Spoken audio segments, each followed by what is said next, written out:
from a novel that I'm working on. This was the beach where I got married 9 years ago. Not at sunset like now, but in the blackness of night, freezing my ass off, drunk on bourbon from a thermos.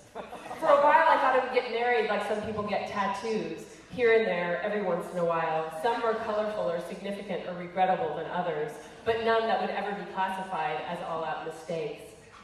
I'll tell you about Marco because he was the first. Small, about an inch or two shorter than me, with the tiniest boy hips that drove me absolutely bonkers. I'd love to place a hand on each of his hip bones when we were fucking, really dig up underneath them with my palms and hold on tight. And his ass was the best specimen of ass I have ever laid eyes on, ever. Compact, with perfect muscles, not overly developed, but just ready for anything.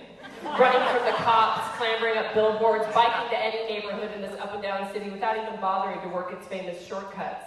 He always took the straightest line, even when it was the hardest. He was when I realized that if you are having great sex in a relationship, then the difficult part has already been figured out for you by chemicals. Now, I know this is opposite from what a lot of people think. People who talk about being friends and respect and values and sense of humor and whether you want to live in the city or the country or drive a limousine or a motorcycle. That game called MASH when you were little. What are your choices? Are you going to marry a doctor or a janitor? Will you have 1 kid or 7? Do you live in a mansion or a shack?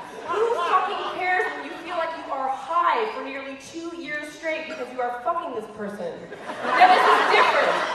This is different from when people talk about how their sex is so amazing and passionate and intense, but they just can't live together and get along. Bullshit. I have had sex with a lot of people, a lot, and I truly do not know what that feeling is.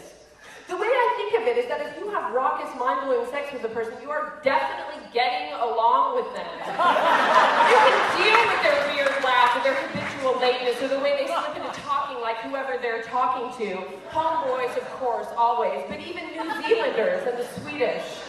As soon as that shit starts bugging you, it is over. And all it is that you never had enough of the right chemistry in the first place. You want their dead tooth to fascinate you. Their athlete's foot becomes a cause that you take on as well. You can stand in the bathroom while they're taking a shit and you do not mind in the least. Maybe you even like it. Maybe you want to look at their shit because in that moment there is something coming out of the asshole of the person that drives you crazy. You may not want to look at their shit always or forever, but you do look at least once. You want to know. Be with the person whose clothes you want to rip off. Not just that, but the person who, when you see them wearing clothes, you can barely stand it. You are filled with an ache, but not an ache. An ache is for something that you can't have. You can have this. This is the feeling of the amp being plugged into the wall with the knob on the amp being turned all the way up, but the guitar has not been plugged in yet, but it is so ready. There is the promissory buzz of the cones of the grill. Because I would rather be with that kind of person than with a wonderful partner who shares my interest in television programming or ethnic cuisine, or also grew up as a middle child, or also used to be a suburban punk rocker, loves comic books as a child, also hates dogs, or whatever. But maybe I can say this because generally I like all kinds of food, and TV I could take or leave. It's cool to go hiking or camping. Sure, the outdoors are lovely. Or, hidden antique store after a Sunday morning Bloody Mary. But in the end, it adds up to nothing except a pleasant experience and congenial companionship, which is nice. But you could also be having that with a few other million people on the planet.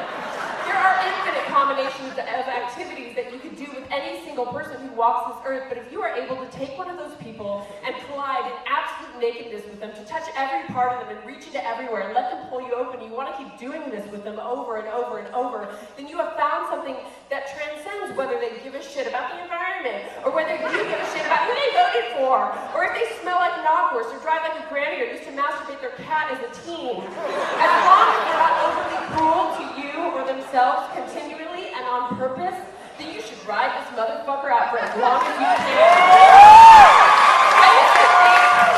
I used to think that it was a warning sign when someone said they hated their mother. Never trust a man who hates his mother, but guess what? His mother could have been a rotten, crazy sack of shit bitch. It happens. Or when people say, I don't want to have garlic breath, or gross, that person has garlic breath, but here's the thing. Everybody knows that fucking garlic smells fucking good. If you don't like garlic, there is something wrong with you on an evolutionary level, or else The little tiny strands of your DNA got twisted in a way that's not your fault, but it makes your body chemistry revolt against what is your birthright to enjoy. And if garlic breath freaks you out, you should know that it's likely the breath you're reacting to, not the garlic. It is the breath of a person who doesn't make you utterly out of your brain horny, and if you don't want to eat the breath of the person that you're fucking on a half shell every morning when you wake up, it is over. Backpedal toward the exit so fast that you start moonwalking, and then don't let the door hit you on the front on the way out.